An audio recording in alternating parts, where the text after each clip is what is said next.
What's up? What's up? What's up? Welcome to the Sports Sidebar Podcast. You're tuning in with your boy Rich, and I'm here with my buddies Tom and JD, and we're about to get this thing started. Let's go.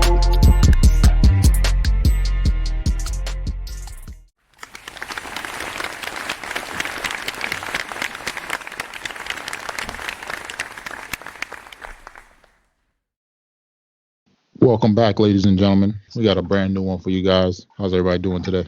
Doing good, Rich. NFL draft week. NBA's coming to a close. NHL's coming to a close. Baseball's heating up. It's a good time. Oh yeah, definitely. I mean, let's get into it, man. The NFL draft, a few days away. How do you guys feel? How you feeling about the draft? You guys excited? You excited for your team, or you feel like it's gonna be you don't know what's going on as far as who they're gonna pick, stuff like that? I mean, I don't think it's much concern with the Jets. It looks like they're gonna go Zach Wilson at number 2, barring something huge coming in the next couple days. I think once you get to the Atlanta pick, I think it's pretty wide open. It seems like anything can happen, depending on who you listen to. Sounds like Atlanta's probably going to go Pitts, but if they don't and they go like quarterback or something, or they trade, or I think that's gonna kind of start the craziness of the draft. There's always that one team that makes the pick that no one's expecting. Oh yeah, they were also talking about rumors today about Julio Jones possibly looking to get traded, but they're saying if it happens, it might be not until after the draft, being that they'll save like $15 million if it's after June 1st. Yeah, that's all cap related. It's like you said, they say if they do it now, it's a big cap hit, but it could be one of those things where it's in principle and they don't execute it until June 1st. Yeah, because I mean it'll be interesting to see if a team like Green Bay or one of those teams in the later rounds are looking for a receiver like Baltimore. Try to pony up a early second or end of the round first round pick for him. Yeah, I don't think he's gonna be worth that much, to be honest. I think he's 32 years old. I think he's got 2 years left on his deal at $22 million a year, something like that. Yep. All guaranteed. So it's a big number. So I think he's probably worth a third round pick at this point. Injury history, guys, just getting older. It's tough. It's tough to get any sort of value for someone like that, I think, especially in the receiver spot. Oh yeah, especially with those injuries, like you said before. Who do you think is gonna have the biggest drop in the draft? It's always that one player that people think are going to go like top 10 or top whatever, and then they end up sitting around in that damn room until like 3 days later. Do you have the list of who's going to be at the draft, or are you saying people like at the draft, like an Aaron Rodgers, or just someone because I know there's only like 2/3 of the picks or projected first round picks are going to be there. Are you saying one of those guys, or just anyone in that first round? You can give me anyone there. Ooh,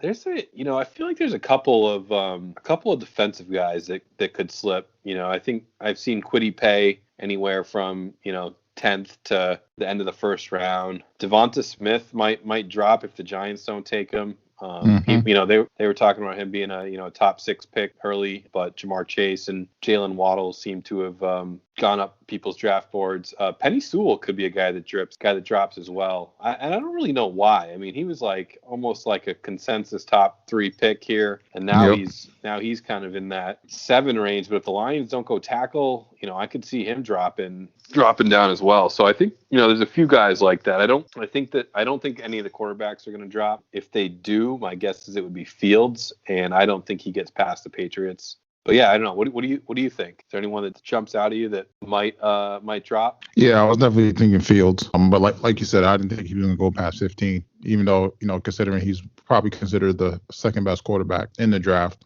for him to go all the way at 15. And then I don't see that Aaron Rodgers guy where it's at least on the offensive side where it's people were thinking he is a top 10 pick and then he drops to 25. I don't see that happening. Like you said, I think doubt Fields gets by those early the Patriots pick. But yeah, I think it could be interesting there. Who do you think is going to be the biggest reach that people reach for in the draft? Do you think it's going to be one of the receivers or offensive linemen or?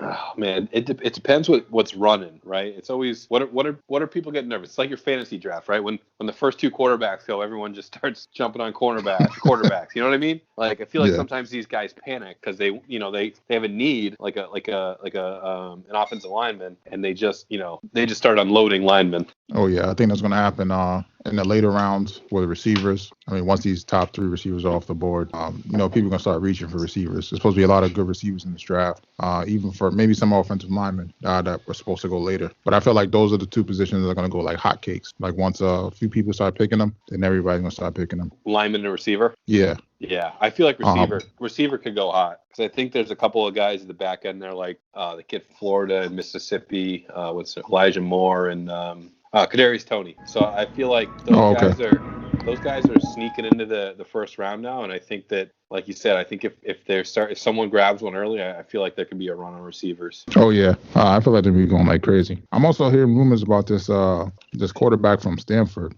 He was like the top quarterback in his class, but he had a bunch of injuries at Stanford. Didn't really get to play much, but he has like the typical prototype as far as quarterback, arm strength, height, etc. Is it the Davis Mills kid? Yep. Mm-hmm. Yeah. So I think the draw there too is Stanford runs that pro offense, CI formation. They don't just and not that I think that matters as much anymore. Seeing guys like Mahomes and Mayfield that can succeed in the NFL, not coming from one of those pro offenses, but I think just historically, Stanford running that pro offense is it's a big pull for a lot of GMs. Oh yeah, most definitely. Especially any school that runs more of a pro style offense, they get a lot of recognition in terms of going into the draft. Yeah, and there's the other wild card there, similar type player is Kellen Mond from Texas A&M.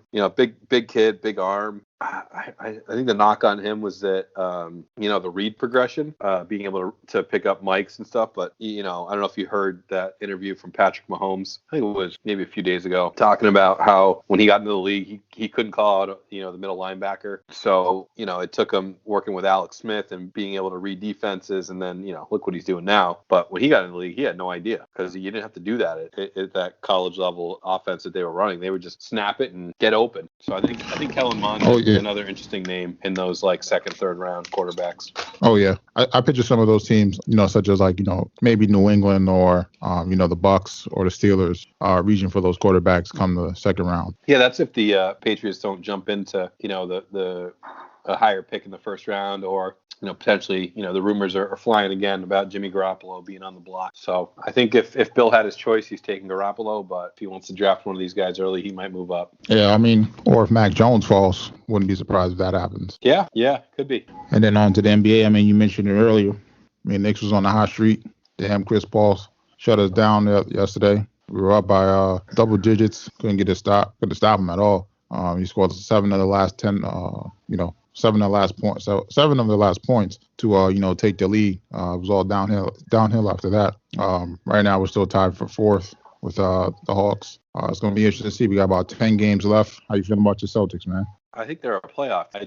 It's hard to tell because they haven't been healthy for a while. Rob Williams has been out. Jaylen Brown's been in and out of the lineup. Tatum's out tonight. Walker's out tonight. And obviously, Brad has said that they're just doing roster management right now. They want to get into the playoffs, have as healthy of a team as can be. This is a kind of a tough stretch. I think a lot of the teams down the stretch here have a lot of games condensed into a short period of time, something they're not used to. You've seen injuries pile up. So I think that Brad is taking the healthy approach and not being so concerned about the seeding. However, the downside of that is if you get into the 6th seed, you got Giannis first round, and if you get into the 7 or 8 seed, then you're looking at a play-in game. So I don't think that's necessarily the greatest move either. I think the 4-5 is really where you want to be if you can get there, overtake Atlanta or New York, and get into that 4-5 spot is kind of the ideal situation. But they're not concerned about that right now. They're just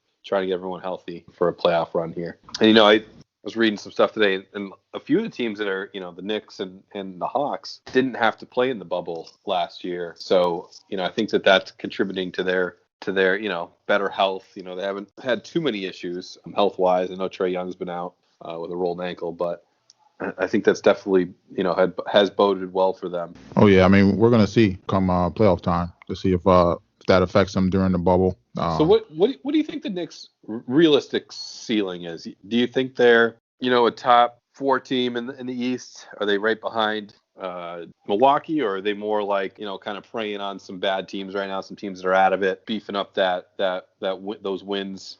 What do you think? As of right now, I would probably say they're probably in the right spot, probably about 4, 5, 6 range. Definitely, their defense been ranked in the top 1, 2. As far as points allowed, field goal percentage, etc. I mean, Tibbs has got to play in defense. The only issue is that, come playoff time, will some of those players burn out? That's Because that's what I was thinking. yeah, because I mean, Randall's got the most minutes per game this season. RJ's right up there too, but he's young. He's 21. But come playoff time, will this take a toll out on some of the players? Like will they gas out? How long can they stay strong? How well can the bench support those starters to when, let's say, a starter has a bad game, who off that bench can come off and give them some heat. So I mean that even though we're ranked top defensively, we still struggle at times offensively. So I mean we just got to stay consistent on that end. And that's the thing, when you get to the playoffs, things slow down. So I'm not expecting Randall to go for 40 a night like he does in some games, but I mean it's going to be tough. But I mean it's good. This is our learning experience. Kind of come and get our feet wet, possibly win a playoff series, depending on who we're playing. If we finish in that 4-5 matchup, some of those other bottom half teams, we can definitely beat. I think the Celtics and the top teams, the Celtics, Milwaukee, Brooklyn, and the 76ers are going to give us trouble. But at least I feel like we can win a game or two in that series. But all the other teams, I feel like we can beat if we had them in a matchup. Yeah, that's fair. I just I'm worried about them come playoff time. Like, who's their go-to scorer? Who's the guy that's going to get it to the hoop? I mean, everyone's got one of these guys, and I just don't think. I like Randall. I just don't think he's that guy.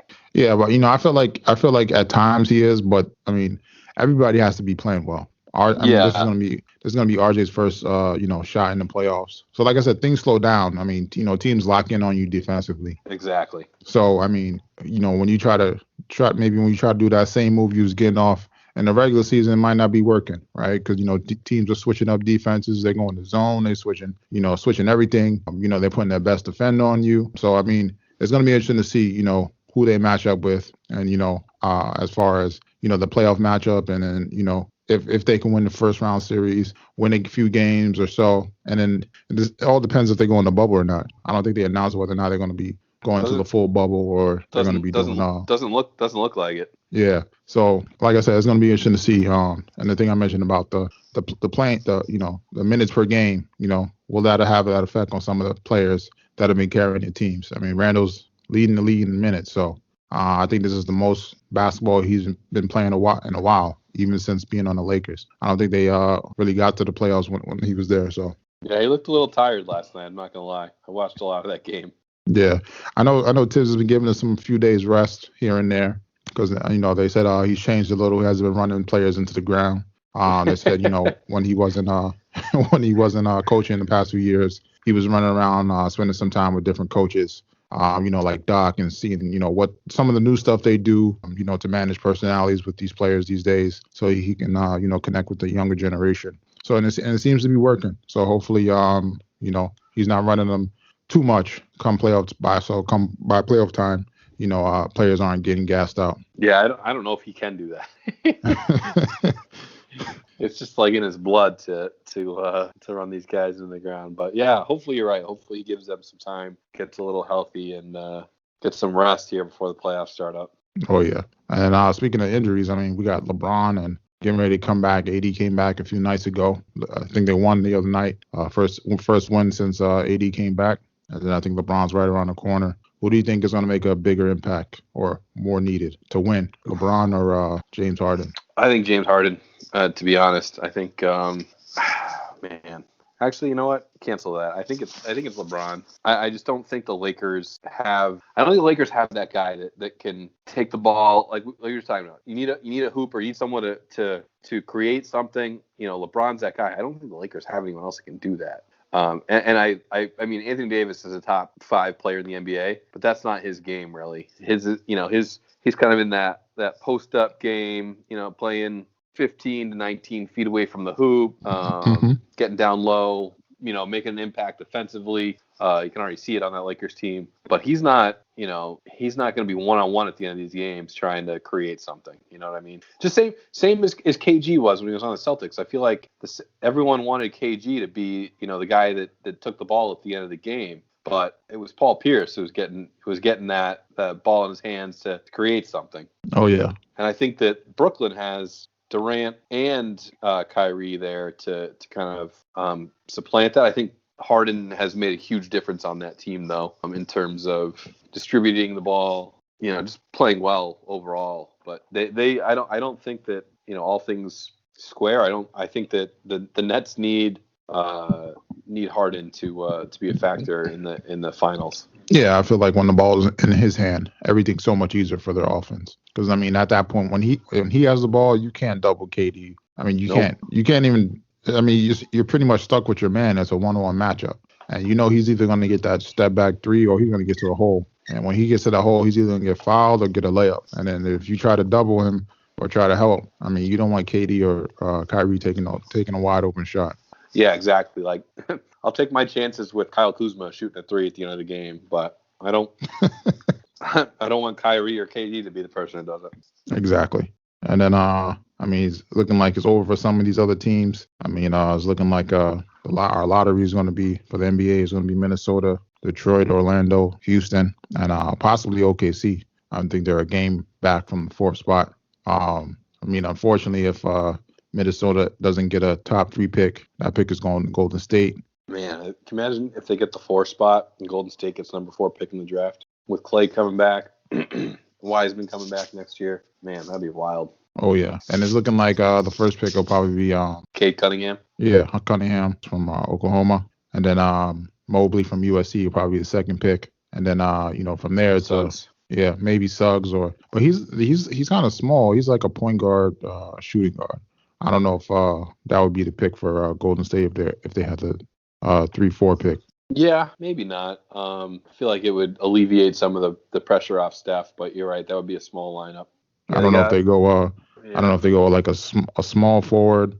I mean, Jalen Green will probably go third. He went to the G League. They got Jalen. Well, NBA Draft.net has Jalen Green going 4 right now. Yeah, or possibly. I mean, there's a few options. There's another kid from the G League, Jonathan Kuminga. Yep, they got him going 5. He's a small forward, power forward. Maybe that fits them. They got a few options, but it's gonna be interesting to see once that mock draft comes out. And your boy Jalen Johnson, who quit on Duke, he'll be in the draft. That was a wild story. What was the story? I guess he was just a handful over there. They just Did they ask him to stop? Did they ask him to leave? I think they did, but it was kind of like him supposedly stepping away from the team. The team played pretty good without him too. So yeah, I know. Which is a crazy thing. So I mean, I'm sure there's a lot behind it that they're not going to put out, being that Sure. they don't want to hurt him in the draft or stuff like that. Yeah, and they don't want to hurt their chances of getting guys, talented players like that either. Oh yeah.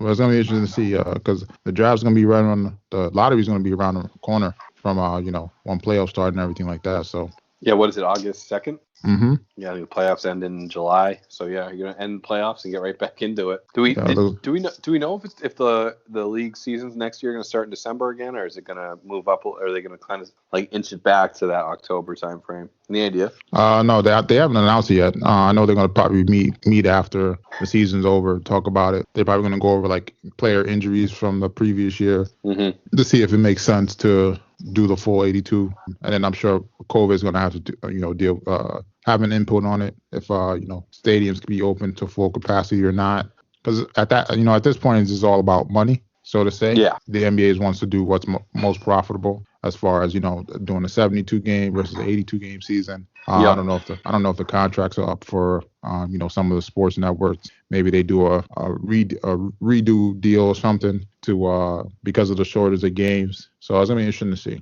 Yeah, I think hopefully that we're in a good spot next year if they start in October or December or whenever, that they can get that that full ticket revenue back. I think people will be itching to go to games again. You can already see it. Like I think Massachusetts bumped up their total to 25%, and people were just like ecstatic. Yeah, and they just put out the rule: if you got vaccinated, if you're in like a public place that's not a crowd, you don't have to wear a mask. Yep. But you're getting there, Rich. Yeah. Well, I mean, we're going to see. I mean, they only said 28% of the population vaccinated, so I wonder. It might be a while. And then on to MLB. What do you got? What's your hot Yankee take of the day? They're going to come back and win the division. Think so? Yeah, I think they just had a slow start. I mean, they're up now 1-0 against the Orioles. So I mean, They've been, I mean, they were 5-10, or how they started. I mean, since then they've been 4-3. So I mean, they're picking it back up. But I mean, I don't think they're that far behind as far as teams in the division. So No, I think the Red Sox had a chance to kind of bury some of these teams, and they came back to planet Earth a little bit. So I think they're probably like 3 or 4 games off.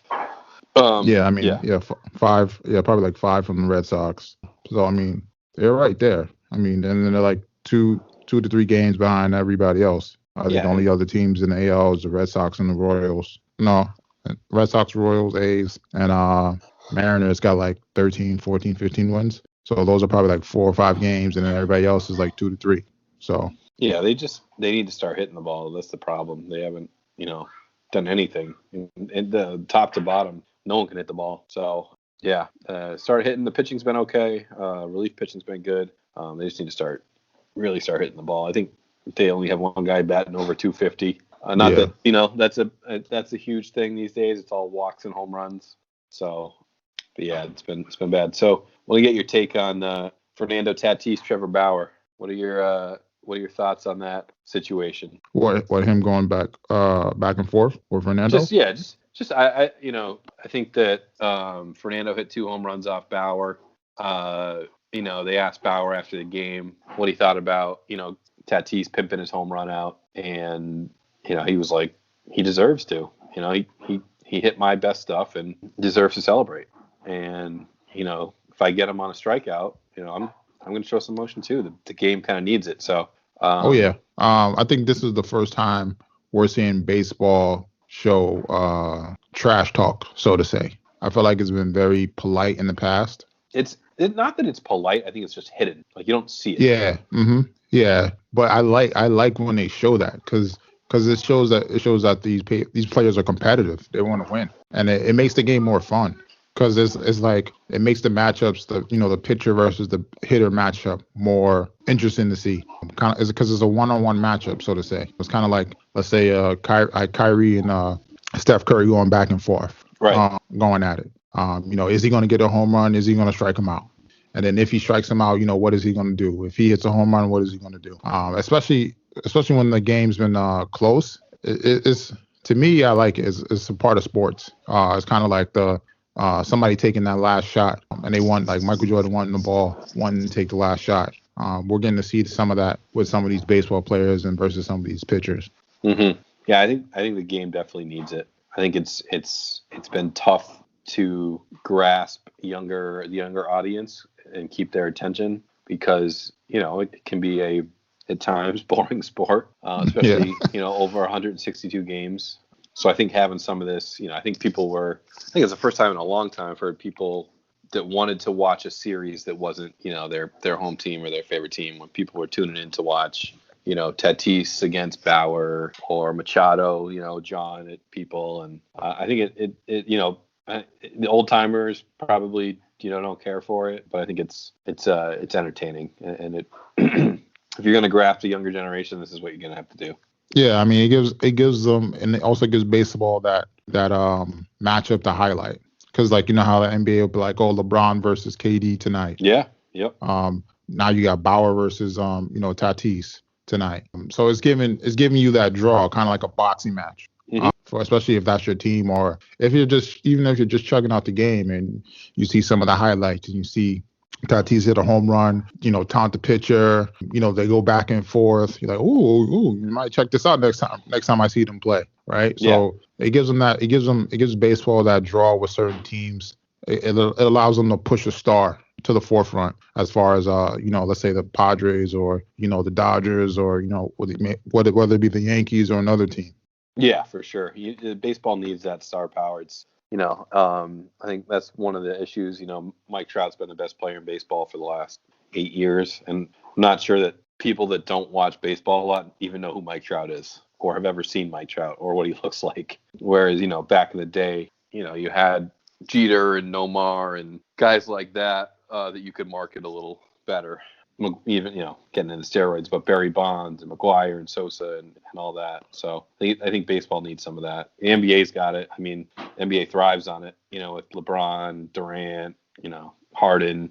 So if baseball wants to survive, it's going to need some star power. Yeah, because I mean, you can't have. I mean, no offense to Mike Trout or I mean, he even though he's one of the best in the game, he's not in the playoffs every year. So No. I mean, you could be saying Mike Trout this, Mike Trout that during the season, but then come playoff time, you have nobody to promote. So you just got games on, and people aren't really watching games like, oh, Mike Trout's not playing. That's the only person I know. Yeah, exactly. So like you said, I definitely agree with you. It definitely gives baseball an opportunity to put make some more stars on certain teams. Mm-hmm. So, make the game more attractive to the younger people, to boost their ratings. I don't even think their ratings are down or anything like that, but just to even connect with some different audiences that they didn't have the opportunity to do with before. Yeah, exactly. Well, you got to, I mean, it's difficult with the younger generation, just how things are right now in general. People just don't have the attention span to watch a 9-inning baseball game. Mm-hmm. Even people that I've known that have watched baseball for years are struggling. Oh yeah, like I said, it's gonna be interesting to see what MLB does to boost this instead of trying to make it a bad thing. I think it's something they need to promote. Yep, no, I totally agree, and I think that's what Trevor Bauer's point was. Yeah, I mean he was a good sport about it, but definitely come that next time they play him, he's gonna be gunning for him. To get him out. No, so that was he's gonna try to get him out. I think his point was more like, I don't think that if a guy celebrates a home run that you should throw at him his next at bat. Like he should be able. Definitely. Yeah, that's what I said. He was a good sport about it. I mean, he understands the game, right? You win some, you lose some. There's no point if a guy beats you, just like football. If a guy beats you on a play, if you're a cornerback and Odell beats me on a route, I'm not gonna go punch him in the face the next the next series. Like I'm gonna say no. I'm gonna lock him down now. Well, if you're Josh Norman, you might punch him on the next play.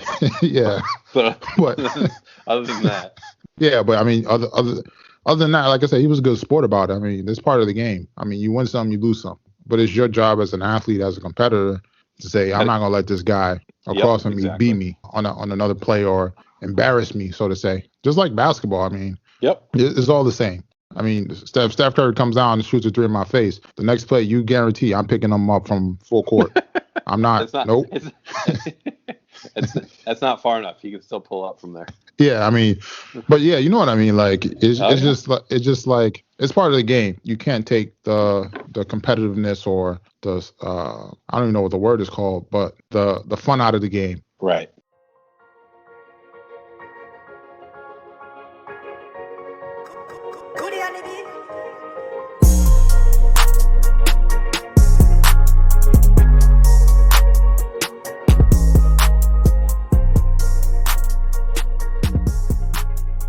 Then it's that time again, ladies and gentlemen.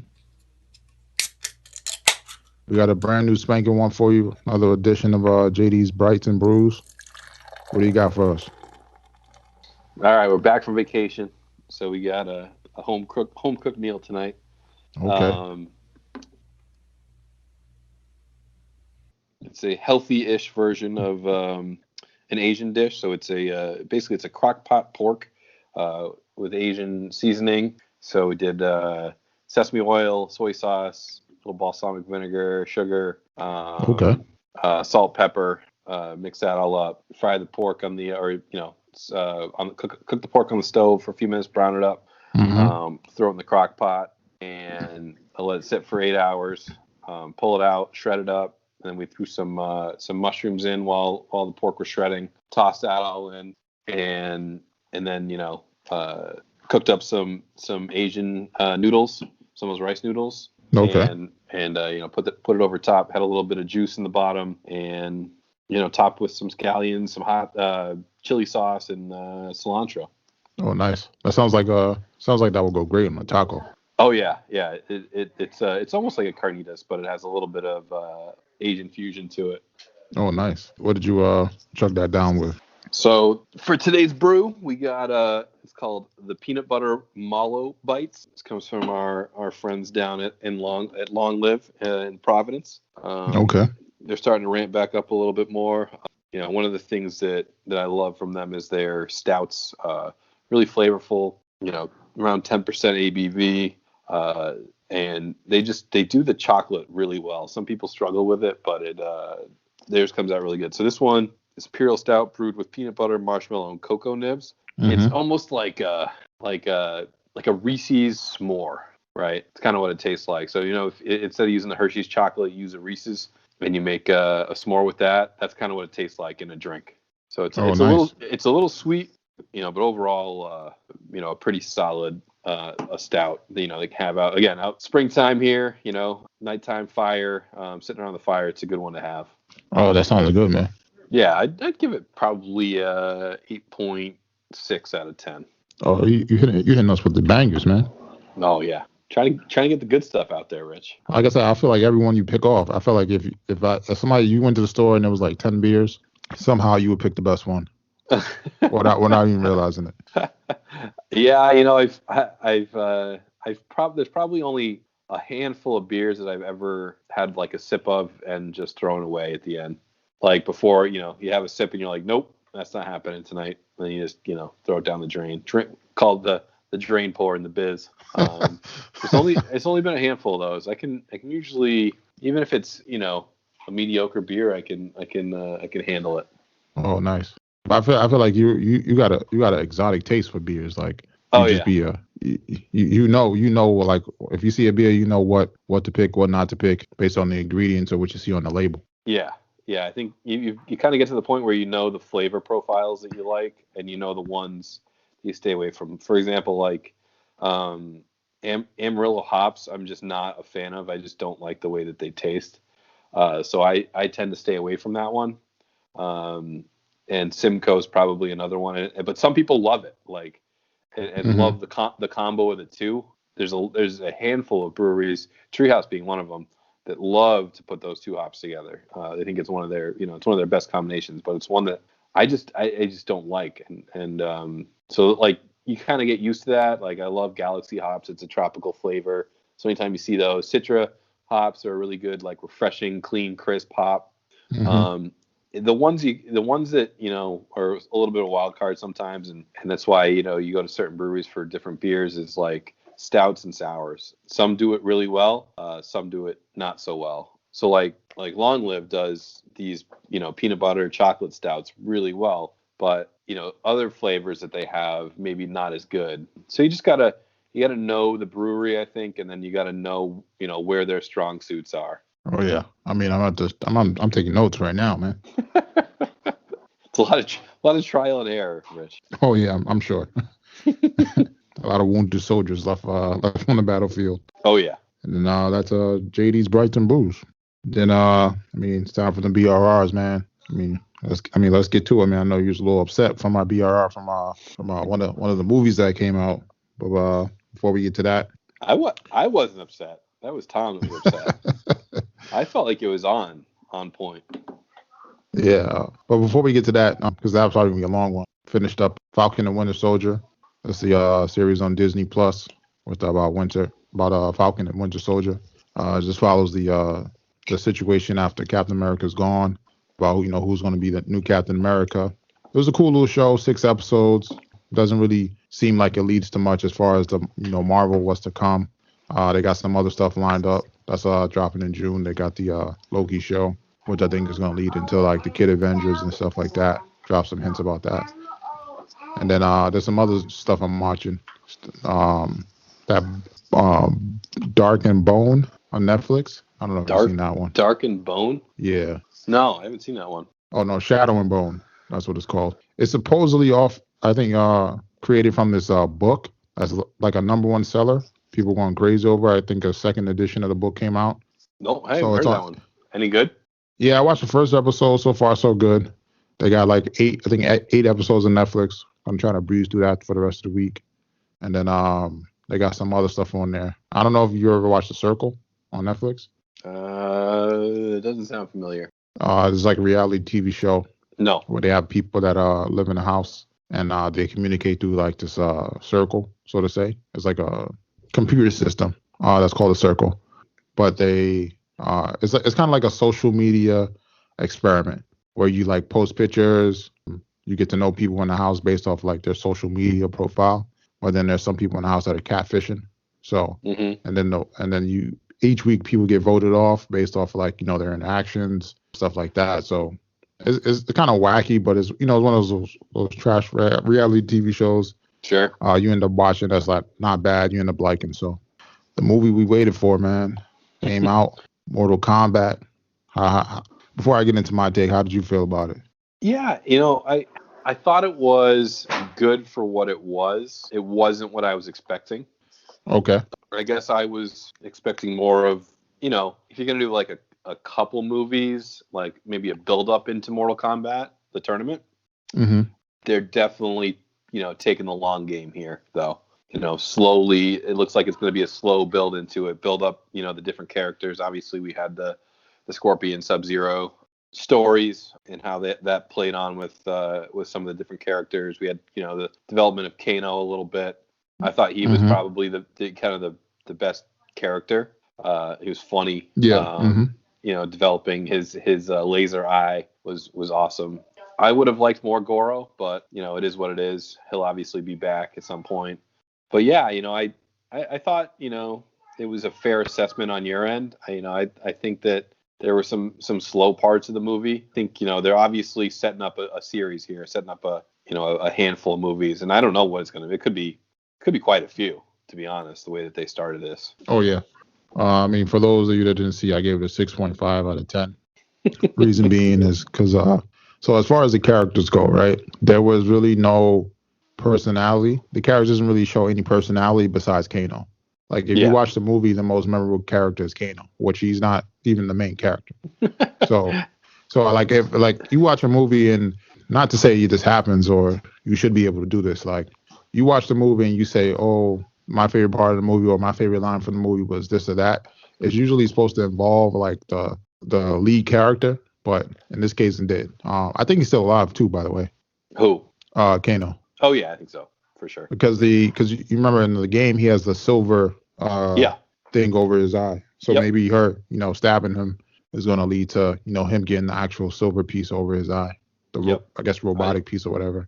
I think so. I think you're right there. I was disappointed in Cabal. Yeah.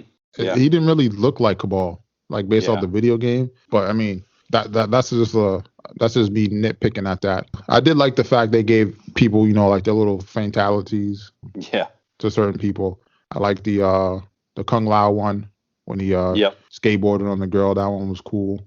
Some other people had some good ones. The Sonya character bored me. Oh yeah, she was awful. Yeah, I thought I was the only one. I was like, she was awful, and she's like, I felt like because we watched it with Michelle, and Michelle's a Sonya fan, and I was like, she's just like, I don't know if it was the actress or it just seemed so boring. Yeah, and then like when she got her like her ability, so to say. Yeah. I was like, I didn't even remember her doing that. No, I didn't either. Michelle did, obviously, because she had played her as a character, but I didn't remember that either. Yeah, that's what I was like, what? But I was all right. But it was cool how they explained it, how like everybody has the Marcus linked to like the dragon of something. Yeah. And that's where their powers stem from. And everybody gets like a different ability. That was cool. I did like the Sub-Zero and the Scorpion, those fights. Because those are pretty much like the main two characters in Mortal Kombat that everyone goes to, kind of like the Ken and Ryu. But they didn't really, Scorpion really wasn't in it until, the beginning, but he wasn't really Scorpion then. And then at the end, that's when he came back. I would have loved to see more Scorpion. Yeah, I'd agree. And then he's also like, I feel like he's more of a bad guy too. He is. And in every other story or, all of Mortal Kombat, Sub-Zero is the bad guy. And Scorpion's, not like a good guy, but he's like the guy that people root for over Sub-Zero. Yeah. And then there was I did have one more critique on that. I didn't love Raiden either in that movie. I feel like Raiden he was like too arrogant, like much. Yeah. Yeah, like the guy stands there most of the time and just lasers people down. Why is he like all of a sudden like a funny guy? Like I don't know. Like, gotta stop that. Yeah, he was like, and he didn't even like, I don't understand how he couldn't do anything, but he let Shang Tsung take what's the name, Soul, like. Yeah. And then one of the other bad guys, I was like, I didn't know who he was. I'm sure he's one of the newer people, the guy with the hammer that fought Jax. Oh yeah.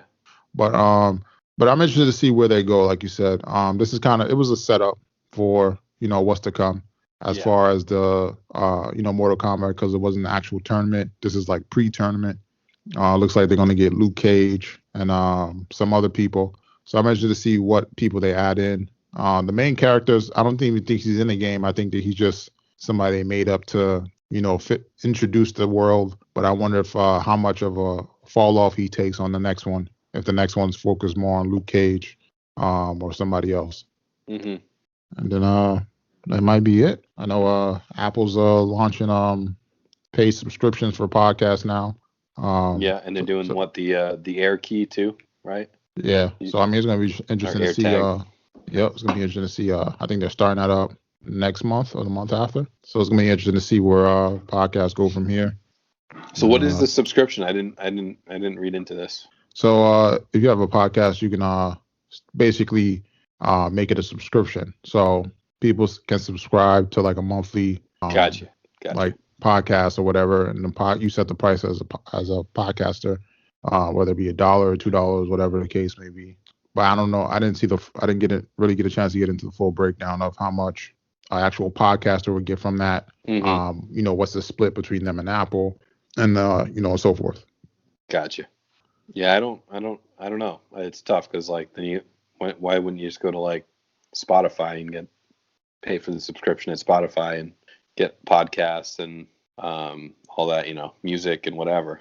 Yeah, but I think this is just like exclusive. So like, you paying like whatever. Let's say podcast A charges $1 a month. You subscribe to that podcast for $1 a month on Apple. You get extra. You get like extra, like what? Because I feel like the reach would be difficult there. You'd have to get like extra content or something. Yeah, I think that's how they're trying to set it up, kind of like a Patreon, where you get exclusive content, but they're trying to keep it all on one hub. Gotcha. So it's gonna be interesting to see once that officially rolls out. Where people go, how it affects things. If people leave from Apple, go to Spotify, or Spotify incorporates that. Yeah, it should be interesting. See what that looks like. I want to thank y'all for rocking out with your boy Rich, JD, and Tom here on the Sports Sidebar Podcast. Give y'all something to ride out on.